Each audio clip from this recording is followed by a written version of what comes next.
Hey you, Meowkaiser coming at you today with another guide. If you like the guides that I post, feel free to like, comment, and subscribe. So today I wanted to talk about Dr. Wickline. Dr. Wickline is an NPC that spawns 9 minutes into the game. It chooses a random area, and in between restrictions, it'll switch areas. This is a very important NPC to get control of if you can. Usually in high levels, if there's an area with a ton of noise, people start suspecting that Dr. Wickline is there and everyone starts showing up. The reason this is that the Holy Blood actually has the ability to just straight up win the game. So I guess this is more talking about Holy Blood than Wickline herself. So if you take a look at Holy Bloods, it's in ingredients, whatever. So Holy Blood, one of them spawns randomly, another Arcane Stone spawns randomly, and the other Holy Blood is on Wickline when she drops it, right?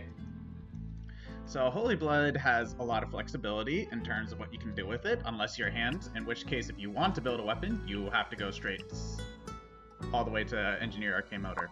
Now if you were paying attention to my last video, not last video, my very first, my video about steel and iron sheets, right? The way you need to be thinking about Engineered Arcane Motor is it's steel, electronic parts, and flint. Where flint is made with gunpowder, stone, and then a motor is made with steel, which is iron ore, scrap metal, with electronic parts, which is battery and wire, right? So that's how you make it. I typically think about it as motor and flint because that's just how I think about it. I make motors enough that I know it off the bat, but some of you guys may not know what a motor is if you've never actually gotten into that point. So when you receive a Holy Blood, or if you receive an Arcane Stone, you want to think about how far up this path you want to go and what's realistic for you, right?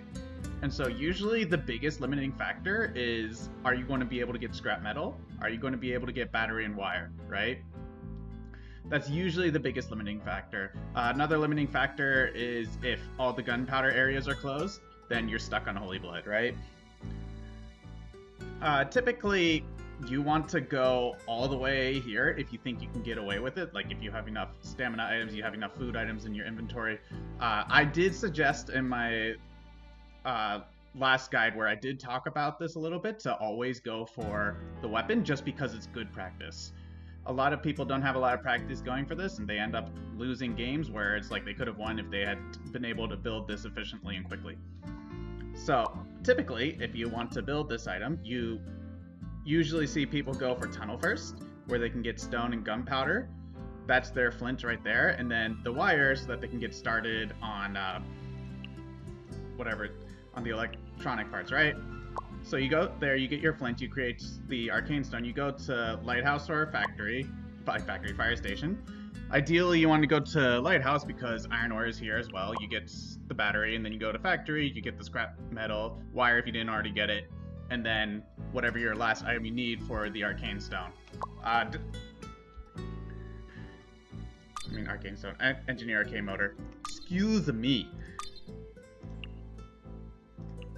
So the thing about this is that upgrading from here to a weapon is super easy. You just need one thing. So this is just a drop that's at beach, right? To make Kelty. To make Chimerica, you just need a knuckle. That's super easy. Long rod, laser pointer, CD, and short crossbow. So not too hard once you get to this point. The problem is getting to this point. And another thing to keep in mind is that typically you will need 3 empty inventory space to be able to make this thing. So 1 for the Holy Blood itself, and then the other 2 slots to make it. Obviously, if you have 3 empty inventory spaces, you might actually want to make some food. But you might be able to get away with no food depending on how strong you are in comparison to the lobby. So now another thing is Guardian Suit. So this item is actually very powerful if you can build it. The reason why most people stray away from this is because fabric armor is really hard to obtain late in the game. So a lot of times if you end up trying to save this Engineered Arcane Motor for Guardian Suit, you end up messing yourself up when you could have just went for the weapon instead, which is just as powerful.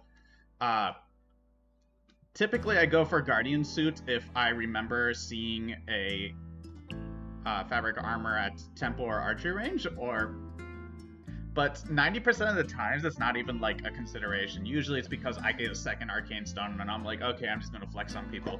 But it's nothing to scowl at, it's just Guardian Suit has so many ways of ruining you, assuming you don't get it. It's very risky. On the topic of less risky,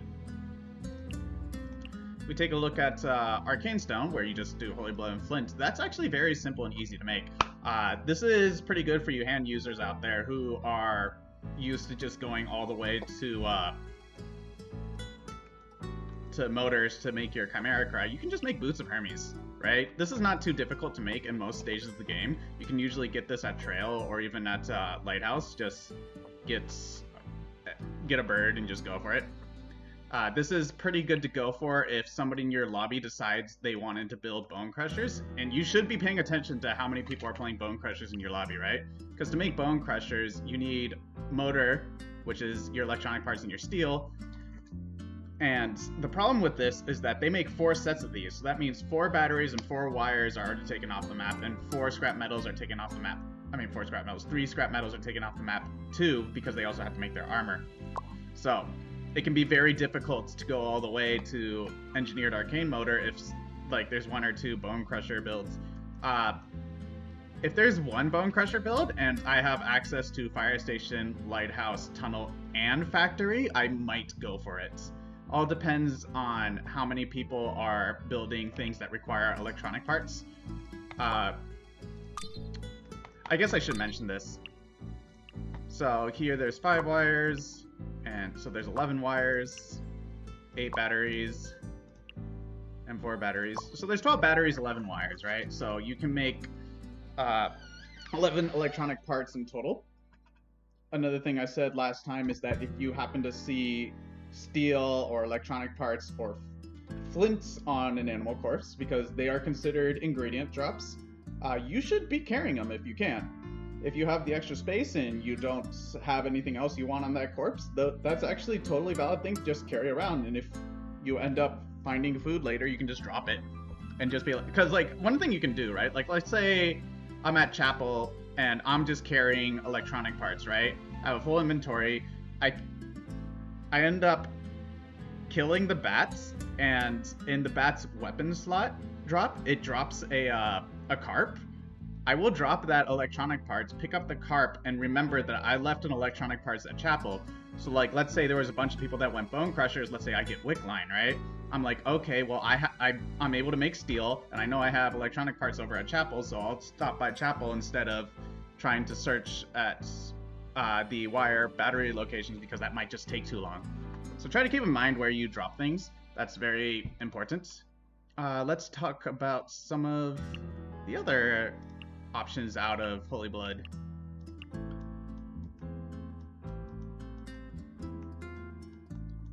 Uranium Cannon is another thing to keep in mind of, but it does require steel anyway. It's honestly not that good. I almost never see this thing. It's kind of like a desperation. I built Bow of Apollo once because my weapon broke. You know, things happen. David Sling I built once. I happened to crush the Mithril, and I was like, I'm not going to go all the way. David Sling is comparable to Bone Crusher. Usually, if you're playing Throw and you're playing Bone Crusher, you just want to go to Darsana if you can. Or, like, mostly... I'm not much to Darsana. You usually want to go Boots of Hermes, because trying to get another electronic parts is difficult. Excuse me.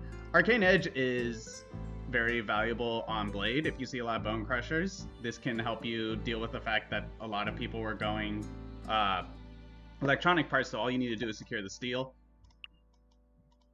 Fang Mace is just another thing to keep in mind of.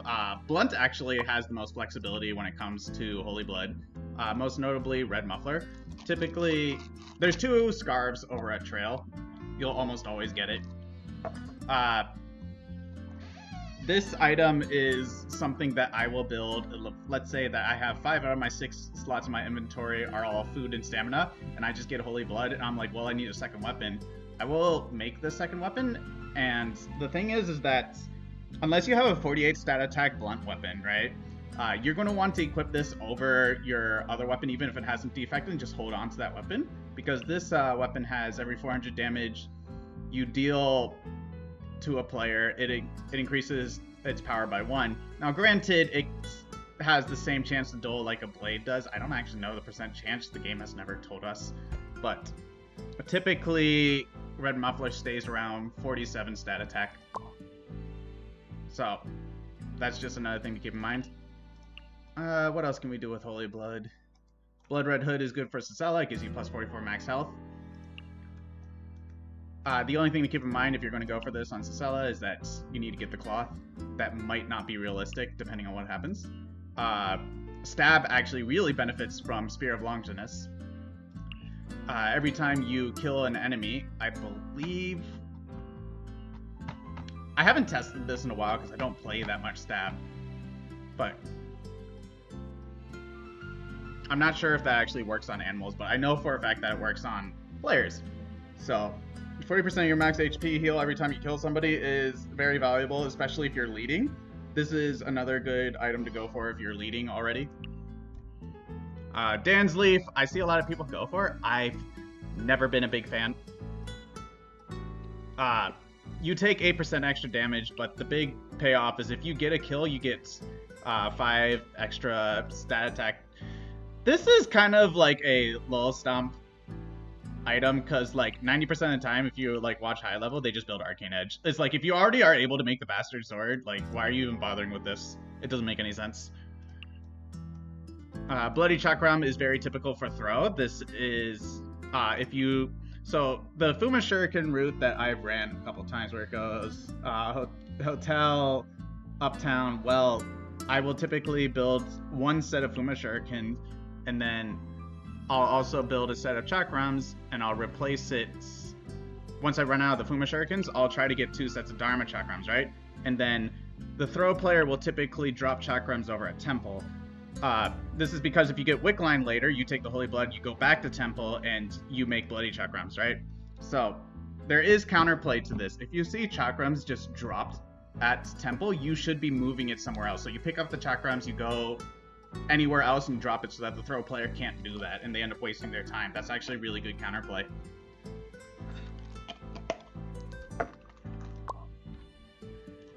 I think that's mostly it. Oh yeah, Queen of Hearts. Some people go for this. The problem with going for this is that playing cards typically doesn't stay at Town Hall. Usually somebody makes a Die of Destiny and then they move the playing cards because playing cards is too powerful. So that's it for Holy Blood Talks. I hope to see you guys next time. Peace.